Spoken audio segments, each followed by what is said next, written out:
Holocaust survivor as an infant. I barely survived.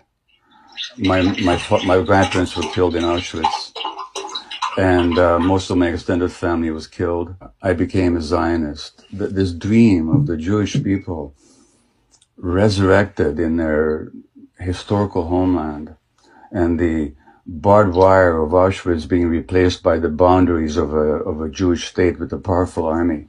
And then I found out that it wasn't exactly like that.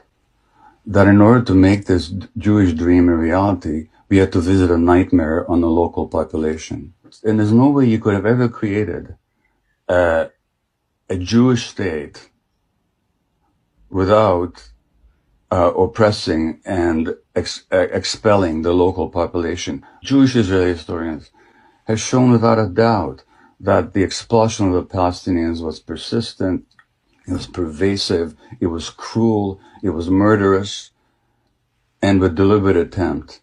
So that's what's called the Nakba in Arabic, the disaster or the catastrophe. There's a law that you cannot deny the Holocaust. But in Israel, you're not allowed to mention the Nakba, even though it was at the very basis of the foundation of the state. I visited the occupied territories, Russell, during the first Intifada. I cried every day for 2 weeks at what I saw. The brutality of the occupation, the petty harassment, the murderousness of it, or cutting down of Palestinian olive groves, the denial of water rights, the humiliations. And this went on, and it's much worse now than it was then. It's the longest ethnic cleansing operation in the 20th and 21st centuries. I could land in Tel Aviv tomorrow and demand citizenship under the law of the right of return. But my Palestinian friend in Vancouver, Hannah Kawas, who was born in Jerusalem, can't even visit. Now, if I have the right to return after 2,000 years, how come Hannah hasn't got the right to return after 70 years? So then you have these miserable people packed into this horrible, people call it the world's largest outdoor prison, which is what it is. You don't have to support Hamas policies to stand up for Palestinian rights. That's a complete falsity. If you take the worst thing you can say about Hamas, multiplied by 1,000 times, and it still will not meet the Israeli repression and killing and dispossession of Palestinians. Anybody who criticizes Israel is an anti-Semite is simply an egregious attempt to intimidate good non-Jews who are willing to stand up for what is true. If you look at the Western press, when Hong Kong demonstrators throw stones at the police in Hong Kong, that's considered to be heroism. When in Myanmar, the demonstrators throw slingshots at the army, at the oppressive army, they're considered to be heroes in the Western press. When Palestinian kids throw stones at the Israeli soldiers, they're called terrorists.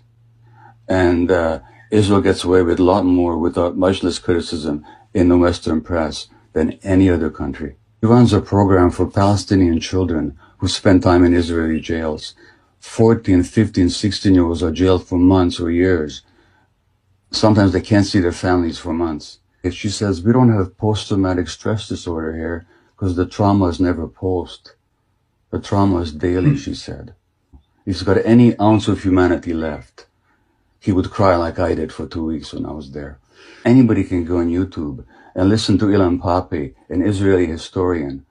Anybody can listen to Norman Finkelstein, a Jewish professor, world expert on Gaza, who was denied tenure at his university because of his public speaking against Israeli policy. You can listen to any number of Israeli Defense Forces soldiers who talk about the brutality that they now regret having committed. You can listen to Israeli pilots who talk about why they refuse to fly over Gaza because of the atrocities they're made to commit. You can get all the information you want. So if anybody these days doesn't know, it's not because the information is not available. And none of that excuses not knowing truth and this deliberate attempt to silence anybody who speaks, Jewish or non-Jewish. And I really wish that non-Jews of goodwill would stand up against the calumny and not be intimidated by this charge of anti-Semitism. I really wish that. And so it's not a question of being pro-Palestinian. It's a question of are you in favor of justice and liberty and freedom and truth, or are you not?